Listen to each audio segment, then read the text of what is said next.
Hello there! Welcome back to the Doctor Who Retrospective. I'm Scotty.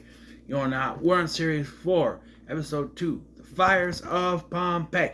An episode that is a good one, but I have a few issues with.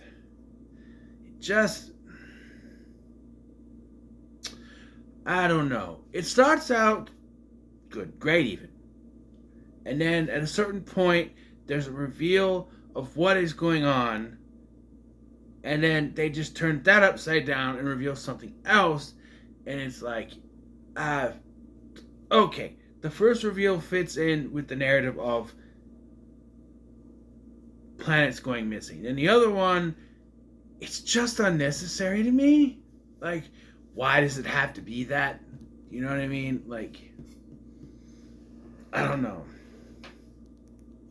Because then it really throws all episode perspective in order that the Doctor was right the whole time, really.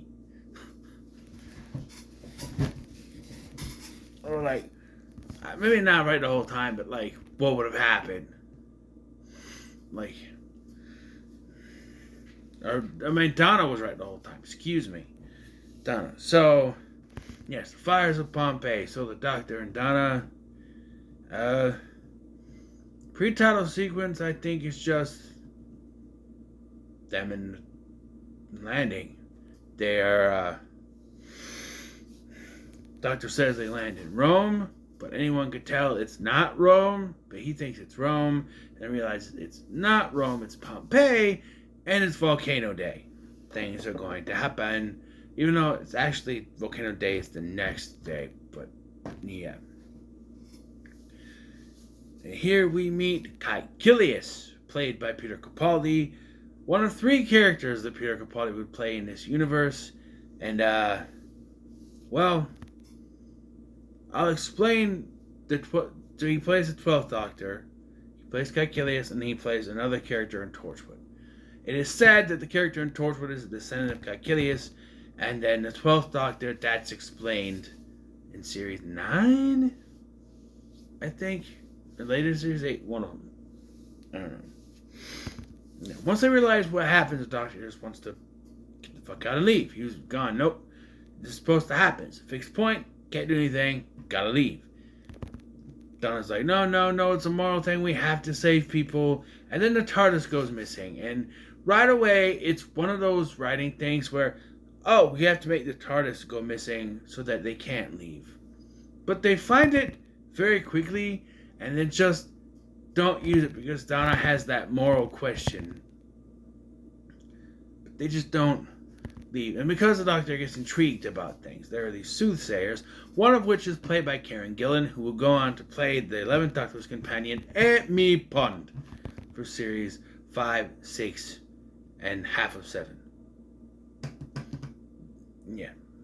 Anyway, she knows from Guardians of the Galaxy, she's Nebula. And then Jumanji, oh baby, I love you every day, yeah. You know her. She's been around Oculus. That's where I first saw her, actually. Oculus, it's a good movie. You should go watch it. And now I'll do it after this video. Then go watch it. But Mike Flanagan, very good. So there are these soothsayers there who have a prophecy. They can see the future. When the Doctor and Donna try to tell them about there's another guy there too, but try to tell them about the volcano. Well, they don't know what a volcano is because it's just a mountain to them, but they do not see what's going on. They don't know it's going to happen. They can't see it. Now, on one hand, like they introduced, there's this big soothsayer lady who's in charge. And on one hand, it would be something if they just went with, she is trying to hide it from them. They get all the powers, but she knows this is supposed to happen, so she's not letting them foresee it so that no one can do anything. She knows it's a fixed point, and her and the Doctor end up seeing eye to eye, but Donna's against it, blah, blah, blah. No, they don't go there, because this is Doctor Who. So everything has to go back to aliens. So it's revealed that the soothsayers are being controlled. This soothsayer woman is being turned into a pyrovile, which are these big magma rock creatures. And they're another alien species whose planet has disappeared. Now this is like way, way in the past. So whatever the planets are disappearing, they're not just in our time, they're throughout time. Which is true. We find out later, because they talk about the lost moon of Push, which went disappearing centuries ago. So, not here that I'm talking about, but they do eventually talk about the lost moon of Push. The lost moon of Push. I like that. Push, push, push, push, push, push, push, push. Yeah, and this is where it gets a little, aliens. Okay, it's Doctor Who. We get it. But wouldn't it be a little more of a thing where it's like, like this woman, she's the soothsayer. They supposed to all see the future, but they can't see this because she's blocking it. And they're like, oh, she's the villain, but the Doctor knows if he defeats her, then they'll see the vision and they might be able to get out in time, and that's not what's supposed to happen. And you may say, well, Scotty, what is the big deal about saving those people's lives? Like, you can get them out of there, it's still going to go off. It's still going to destroy Pompeii. Sure. But if I can borrow from Supernatural, we don't know what will come from those next generations. There's an episode of Supernatural in which an angel, is it Raphael? One of them. Balthazar. He goes back in time. Hey, Balthazar! Sorry. Balthazar, I think his name is Balthazar. He goes back in time and he stops the Titanic from sinking, which somehow brings back characters that died connected to our characters from the show, which doesn't make any sense because they weren't connected to the Titanic, but whatever. And so there's now generations, and death itself, or not really death, but like a Reaper or whatever she is going through, and she's correcting the mistakes. I think she's a Reaper. I don't know. I don't remember what she's called. And,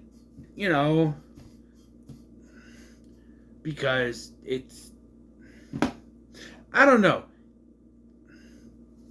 To be fair, I never got the idea of the episode. Spoiler alert. They end up conceding to this woman and end up reversing what happened, which makes them lose some of their friends. But I don't know. I was never on board with that. Ship Titanic. But I don't know. They go one step further with this.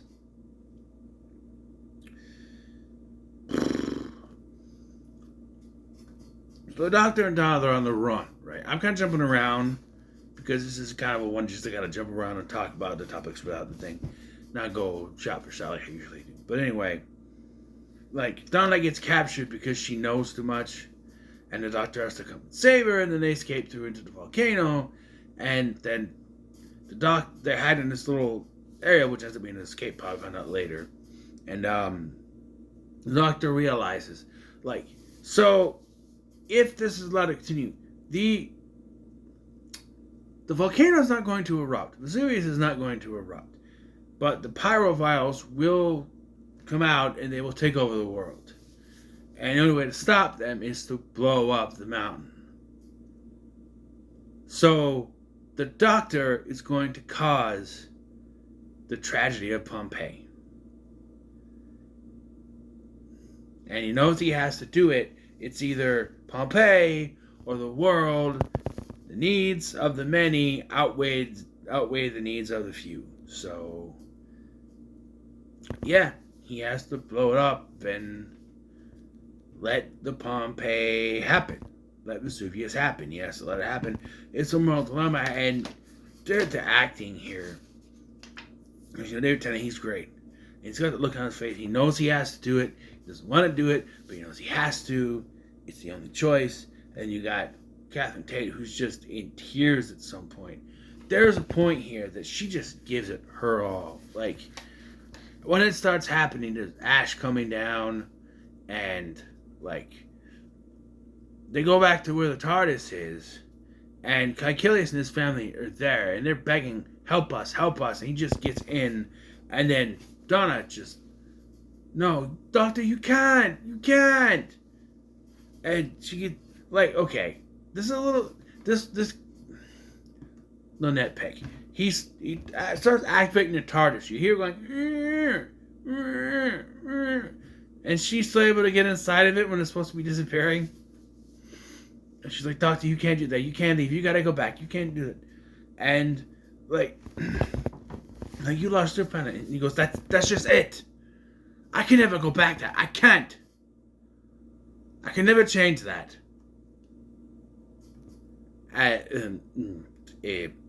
Spoilers. Yeah. I need bullshit. Sorry, slipped out.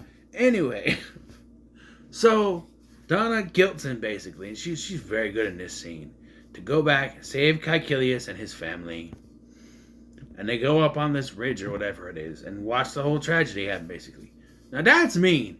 Take them far away. By the way, they end up in Rome. I don't know how they get there, but they do.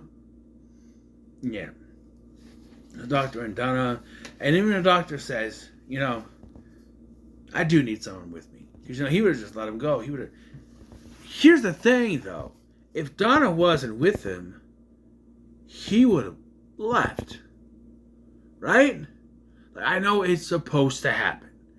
But it happens because Donna talks him into staying and distracts him enough for someone to steal the TARDIS, and he has to go. If he came out, realized it was Pompeii, and left right away, we'd have a future where these pyroviles take over the world.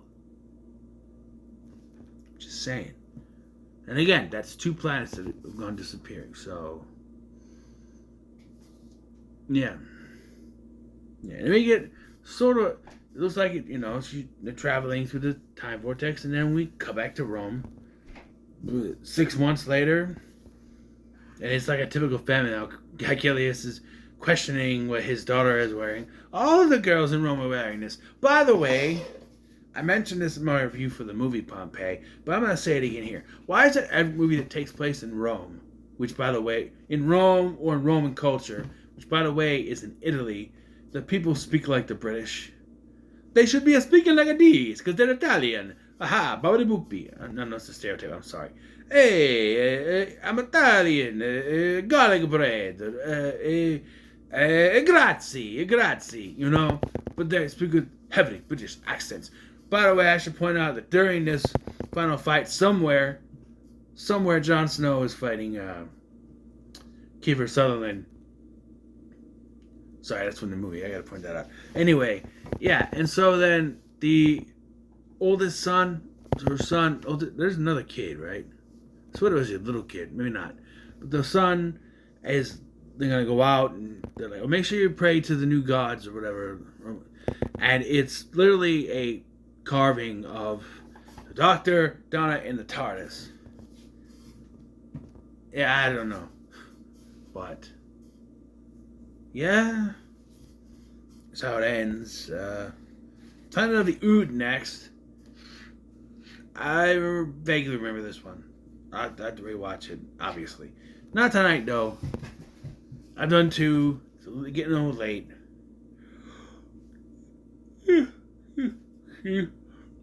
Would have done more. I'll do more tomorrow. I promise.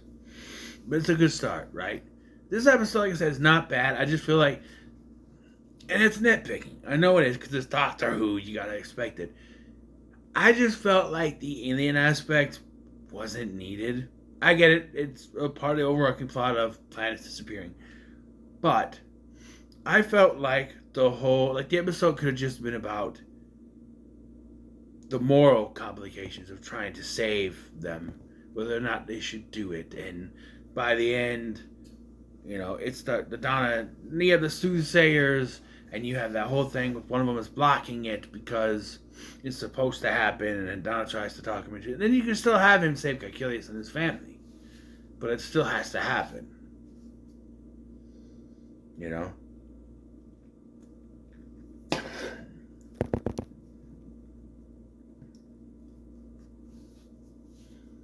I don't know.